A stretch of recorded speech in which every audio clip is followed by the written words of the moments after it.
Hello, today we're going to talk about success and loneliness. Not that I'm particularly successful, but I have observed and that I have heard that as one gets more successful, one tends to get lonelier. The crux of the problem is my friends look at Perry and say, well, he's so busy running a company, I don't want to disturb him, so he will reach out when he gets less busy. And then Perry over here has unlimited amount of Slack messages and Gmail messages to respond to, and the friends are not reaching out. So I decided that I will take care of the work before building relationships. As time goes on, the friends get the affirmation that, I guess Perry doesn't really value the relationships. And Perry gets the affirmation that, well, I have so much work and my friends are not reaching out, so I guess I'll just keep working. The vicious cycle continues until one day Perry wakes up and say, I guess, where are my friends? That is atypical. There is no negative intention on either side. It is just the way it is. And sometimes the entrepreneur goes through a period of time in which it's very stressful and it's very fun, adrenaline driven. You're trying to solve a big problem, a big release, big project, and you work really hard for about 6 months. And at that time, you probably don't think too much about your friends.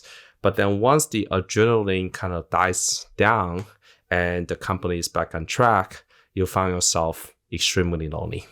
Okay, so that's the problem. There's not many solutions to it. And so maybe these advice are for myself to adhere to. But let me take a step back and say, why is this important? It's important because having a business does not make you happy. It might make you purposeful, but purposeful is a necessary but not sufficient condition for being happy. Having a company does make you very purposeful, and that's amazing. It's incredibly difficult to find purpose in life for most people, and so I count my blessings. I'm extremely grateful that I found my purpose. But happiness depends on purpose as well as connections, relationships, intellectual, emotional, and wholesome connections with everyone. And so it's important as an entrepreneur to prioritize connections. They might seem not urgent, but they are incredibly important. So here are some of the advice I'll give to myself on how to build genuine, wholesome relationships or connections. Now, obviously, you can build connections with friends, with family, with your close friends, or entrepreneurial friends. It's important for me to also realize that don't put all the eggs in one basket per se. And so what not to do is put all of that pressure on a significant other, right? I don't have a significant other, so I lean towards friends and family and so on. But I also know I have a high bar for a significant other because it seems like that is where I expect a lot on the emotional connection side. And that may or may not be the right strategy. That's something for myself to realize.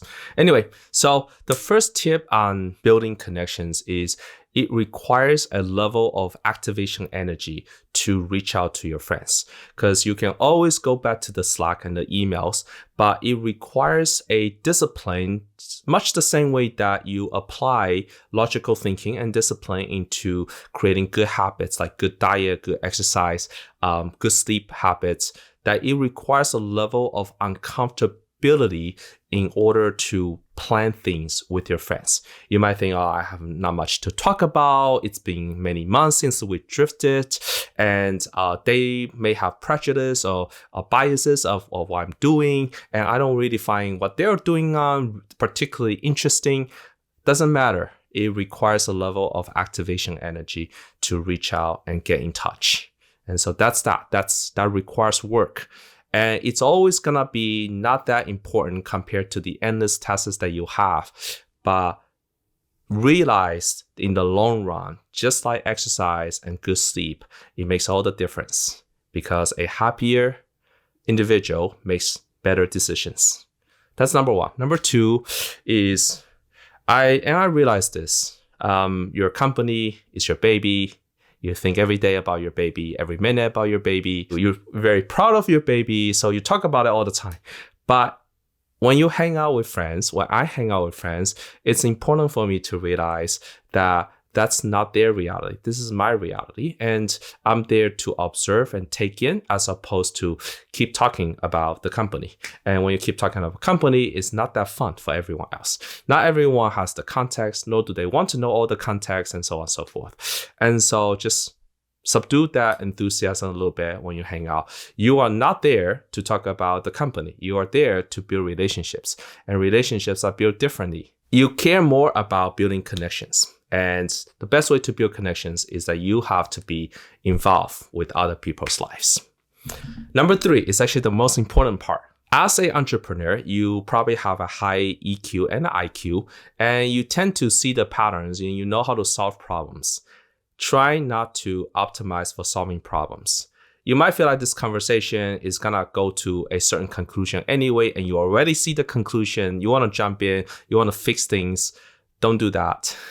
First, let me offer this thought. You actually may not know all the problems that your friends have. You may not know the full context. You only know the patterns. So it's not clear that you have the solution, right? So don't count yourself that, oh, I'm so smart and I already know the answer. You don't. And so therefore, be there to listen. Be there to not offer suggestions or solutions. It might seem, this is a terrible example, but in Good Will Hunting, it might seem like, oh, this, Will is hanging out with a significant other that's having a trouble with like organic chemistry problems. And to them, he's just like, this is so easy. But when you try to do that, it's going to backfire and you're not going to be invited back. So it's important to keep that in mind. And not that you know how to solve all problems, but don't mix this solution mode in your personal relationships. That's my tip. The other thing is, you might think a good conversation is a high density flow of information, but that's not always true. A good conversation, how you build all the relationships in your life, is just a lot of like low density information exchange, a lot of fluff. But the human being, the connection is not necessarily an intellectual one. It's being comfort. It's spending time. It's getting to know each other. It's being present in the moment. So this is advice for myself, honestly, because I tend to value information exchange over just being connected to each other. So I made a goal this year to prioritize connections and relationships, not over, but in addition to the work, because I think that makes for a healthier and more meaningful life. So thanks for watching and have a great day. Bye-bye.